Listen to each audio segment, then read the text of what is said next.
The outbreak in China is spreading at an unprecedented rate, with Chinese officials admitting in an internal document 2 weeks ago that nearly 300 million people have been infected nationwide. The exact number isn't currently available.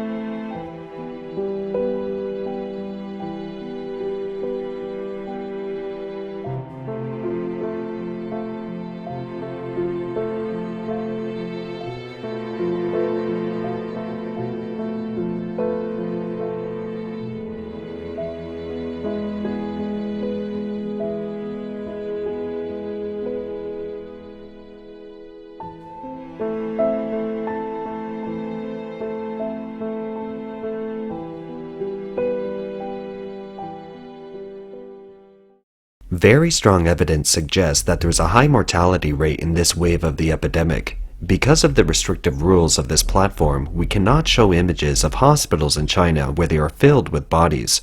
It's instead replaced with updated scenes of funeral homes and crematoriums. I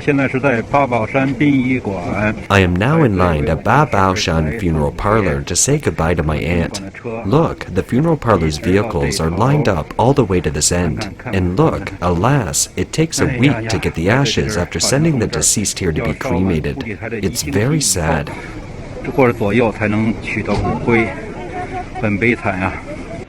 This is a funeral home in Laizhou, Shandong.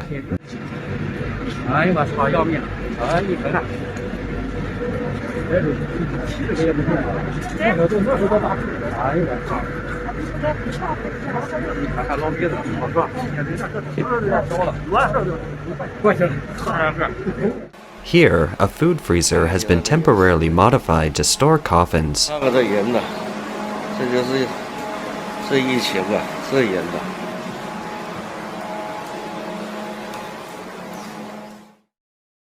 Airfinity, a UK-based surveillance data analytics company, has released the latest results based on its projection model that forecasts the outbreak deaths in China. Data as of December 30th, 2022 shows that there are about 11,000 deaths per day from the epidemic. We consider this to be a very conservative estimate. Previously, we analyzed that the bodies incinerated in one city, Beijing alone, were about 4,000 or so per day. Now, except for a few high-ranking officials who can be cremated alone, the rest are all mixed together with 2 or 3 bodies at one go. So the daily death toll in Beijing alone is already around 10,000, not to mention that so many crematoria around China are at full capacity, on the edge of collapsing. So, is this all a natural phenomena? Are there more secrets behind it? According to Sohu.com, on the night of December 24th, a Beijing citizen posted that his son tested the tap water with an antigen reagent and the results showed 2 bars. He tested again and came up with the same result, so he suspected the tap water was positive. After that, China's official media carried out a large-scale debunking of rumors. Beijing Water Group responded that antigen test strips aren't meant for testing tap water. When pouring water into the test solution, it will destroy the composition of the test solution. The results don't have referential value, and even if the test is positive, it doesn't have any real meaning. But the so-called debunking claim was debunked by a Chinese Twitter user who posted, "A friend sent me a photo and said, I tested the tap water in New York using made in China's antigen reagent. The results returned negative after 15 minutes, proving that tap water doesn't spoil the test solution." In addition, many people from about 10 provinces have posted on WeChat that planes have been found sowing unknown substances in their areas. A large number of local people have subsequently tested positive. A Chinese Twitter user retweeted a screenshot saying that the news of poisoning by planes is now being circulated among the Chinese social media WeChat. Such phenomena are now noted in many parts of China. The man who claimed the plane was spreading poison was previously a journalist in China. In an interview with the Voice of America, he said he was hunted across the border by local police around March 2022 for his involvement in the search for the truth concerning the Zhuzhou chained woman. China's crackdown on free speech was more brutal than he could have imagined. After being interrogated several times by the police, he became disheartened and began researching how to escape. He did so every day like James Bond till he successfully arrived in the US in July. He said, "All my original expectations of the Chinese Communist Party, or CCP, have been shattered." As we previously reported, local CCP governments were instructed to complete the task of infecting the entire population by the time the CCP convenes its 2 sessions in March 2023. So, is the Beijing government intentionally pushing for an accelerated virus spread? This possibility cannot be ruled out, as what we see now is a viral explosion that is difficult to explain. Let me show you. Come and see. This is all jammed up to wherever. The vehicles. I can only walk in now. This is the crematorium. One can't even drive in. It's full of people. It has been burning 24 hours straight. Previously, it was only burning until 12 noon. I am at the cremation site in Yuncheng County. It is now after 5 p.m. and there are still these vehicles.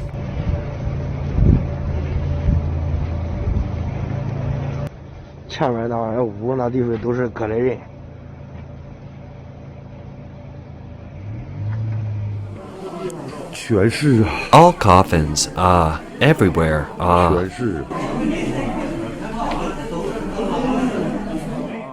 In some hospitals, there are no patients on the beds, only coffins. Yes, the patients were wiped out.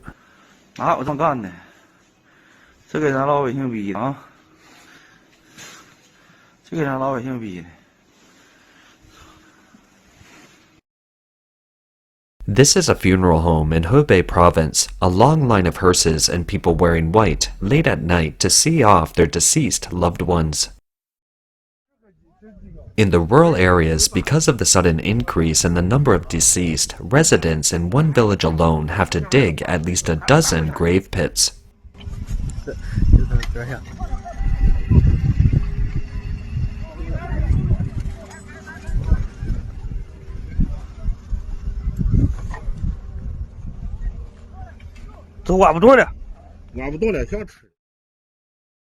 In the tsunami of the epidemic, Chinese experts still insist that this is Omicron, and it's similar to a cold, with mild symptoms that can turn negative in 7 or 8 days, so there is no need to be nervous and go to the hospital. To this day, the official Chinese media still insists on this claim, both at home and abroad. After being infected with the Omicron variant, most patients have only upper respiratory symptoms, and a few may develop pneumonia. The patients who develop pneumonia are related to autoimmune status and the existence of risk factors. Others develop pneumonia because of the patient's own physical conditions, such as weakened immunity. We have also treated such patients. Even if they are admitted to the hospital in a timely manner under our supervision, this disease still went from mild to severe to pneumonia. There are also some patients who are on the verge of becoming serious cases. This might have been prevented from developing the severe diseases with prompt treatment, so prompt treatment might have prevented some people from developing the severe disease. Many Chinese netizens have described how they feel after becoming positive. It's completely different from what the experts claim. This is the personal experience of a worker in a hospital. Friends, I have been positive for more than 10 days and I still can't carry 40 kilos of medicine on my back. I mean buckets of 40 kilograms.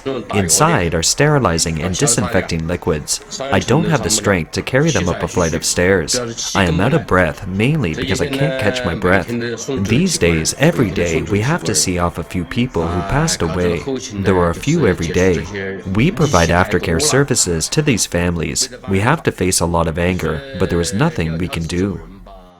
If I were to become positive one more time, I probably won't survive. I almost didn't make it this time. This isn't exaggerating to scare people. Brothers, listen to the sound in the background.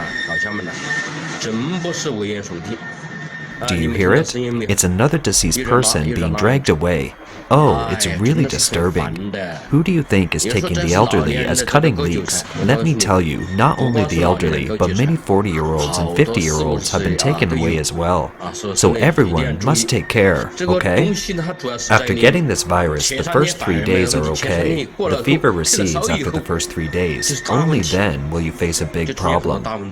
If you have symptoms again 3 days later, it's going to be very difficult to pass this hurdle. I know it very well. Even now, I'm still short of breath, I don't have any energy, I don't have any strength in my body, and I feel weak. It's said this virus is similar to a cold, or less serious than it. Have those bullshit experts experienced it themselves? Have these so-called specialists come out and demonstrate it again? The Chinese media have started a peculiar way of reporting the news. The so-called positive headlines have more or less revealed the actual situation. For example, the headline of this report reads, Wuhan Union Hospital's success rate of saving critically ill patients reaches about 97%. The article reads, due to the surge of infected patients, as of press time, all disciplines in the hospital are actively treating patients with Omicron infection, with critically ill patients accounting for 40% of the hospital's inpatients. This is almost identical to the official media reports in Shanghai that 20% of the patients have white lungs. Doctors from unofficial sources were even more direct in their statements. Today, I saw a patient 68 years old. His lung looked like this. He had a fever for 5 days. I'm afraid you don't get it. I've marked the spot here. That's what we call a viral lung. Now it's a big white lung. Does he need to be hospitalized? Of course, he needs to be hospitalized because his lung is already seriously infected. But can he be admitted to the hospital? Not likely. Do you think I can go into the ICU and get rid of a patient to give him a bed? Can he get oxygen? If you look at the resuscitation room, which patient's oxygen tube can I remove and hook him up to? Can I give him IV fluids? You go take a look. Where else can you move the patient and put him in? If so, I'll do it. But no. So the family members were angry, furious, slapping my desk, slamming the stool in a frenzy, pointing at my nose and cursing me with the most vulgar language. But I didn't say anything and let them vent their rage. Why wouldn't I want to hospitalize them? Why didn't I want them to be treated? But look, this is a 78-year-old. Look, his lungs are like this. He's been waiting for 2 days for a bed. This is a 92-year-old who has been waiting for 3 days. People passed away in our emergency department before a bed was made available. After watching this footage, do you wonder as well? Is this still the Omicron? When did the Omicron become so ferocious? Of course, the official response from China is to debunk the rumors on a massive scale. Many people feel that white lung cases are on the rise and question whether there is a return of variant. The way to answer this question is to sequence the genes of severe and mild cases that emerge. This is the kind of work that the National Medical Center for Infectious Disease and the Disease Control and Prevention departments have been conducting all the time. The spreading variants are by no means the Delta or the original strain. To determine the variant type, we need to continue to monitor it, rather than assuming that this is the Delta variant because of the increase in severe cases. That's not true, but the overall number of patients has increased during this time. White lung refers to the whitening of the lungs and is one of the signs of a serious lung infection, which was found in many of the new coronavirus victims in Wuhan in early 2020. Now this white lung phenomena is starting to appear on a large scale, especially in China's capital city of Beijing and Hebei province, where a large number of the deceased developed white lung symptoms. About 3 years ago, the original form of the new coronavirus spread from Wuhan to the rest of the world, where it was replaced by the Delta variant and then the Omicron variant and its successors, the viruses that continue to plague the world today. On December 22nd, Radio Free Asia reported that a researcher at a disease control center in China, a researcher surnamed Li at the Handan CDC in Hebei province, stated on that day that China had previously been under containment and that the virus had not had time to mutate from Delta to Omicron, so the two strains coexisted. Then, the sudden lifting of all containment and control of the epidemic everywhere led to rapid cross-infection and accelerated mutation of those infected, including the Omicron strain, and the Delta virus remained and continues to spread. The researcher said that the virus samples recently obtained from infected people in Beijing and Hubei included Delta strains in addition to BF7. They are mixed with different strains, so the mortality rate varies from region to region.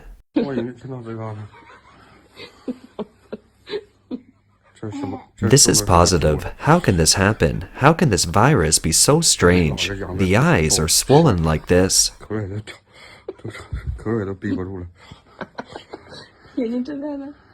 Open your eyes. Let me see.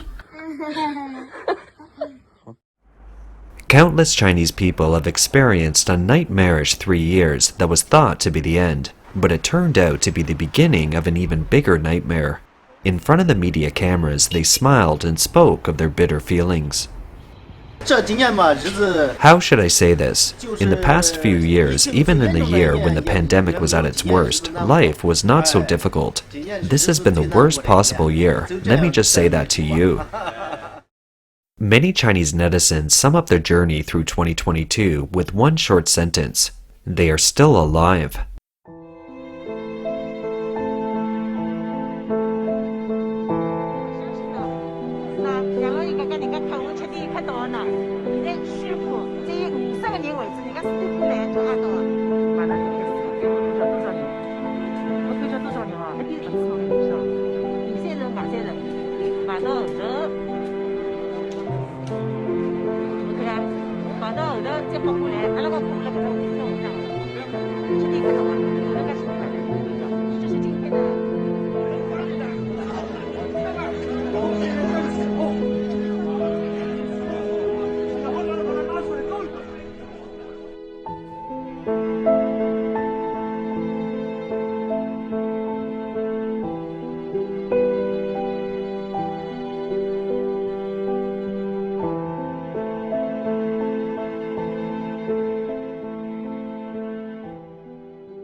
In China, where vaccines are ineffective and there are no effective medicines, where is the salvation from the plague? Previously, we featured an article written by Master Li Hongzhi, the founder of Falun Gong, at the beginning of the pandemic. In his article, Stay Rational, in March 2020, Master Li Hongzhi stated, "Truth be told, pandemics only come when people's morals and values have turned bad, and they have come to have a massive amount of karma." The article wrote, "But a pandemic like the current Chinese Communist virus or Wuhan virus comes with a purpose behind it, and it has targets. It is here to weed out members of the party and those who have sided with it. People should distance themselves from the CCP and stop siding with the party. Behind it is the Red Devil, while outwardly it looks and acts like a thug who stops at no evil. So now that the divine is starting to eradicate it, all who stand by it shall perish. Those who doubt this can wait and see." This article appeared on December 22, 2022 on the Chinese website of the Epoch Times Media Group. Although our channel is not affiliated with the Epoch Media Group, as we have seen in Chinese and Western history, the way of salvation at times transcends science. You can choose to go into detail or not to believe. In a time when so many lives are taken every day, such a statement is worth spreading for those who hear it to contemplate and choose. So, we would also like to repeat the call of Yi Rong, the president of the Global Withdrawal Center in New York. She urges Chinese people to withdraw from the Chinese Communist Party so that they can have a chance to survive the pandemic. The method is simple. Write a statement of quitting the party using a pseudonym and post it on any utility pole, public wall, or other similar place so that the oath they have taken will be null and void. Because every member of the CCP, including members of the Communist Youth League and the Young Pioneers, have sworn to devote their lives to communism and the Communist Party. The vast majority of Chinese people have to join these organizations in order to gain a foothold in this red country and society. Many Chinese join without much thought under the tight information control. In other words, they were deceived and tricked into joining the CCP and its affiliated organizations. For more than 100 years since its establishment, the CCP has been associated with disaster and death, and it's caused the deaths of tens of millions of Chinese people. Justice is its adversary and the object of persecution. It is only logical that by turning away from this evil and standing on the side of justice, one can gain a chance of salvation for oneself.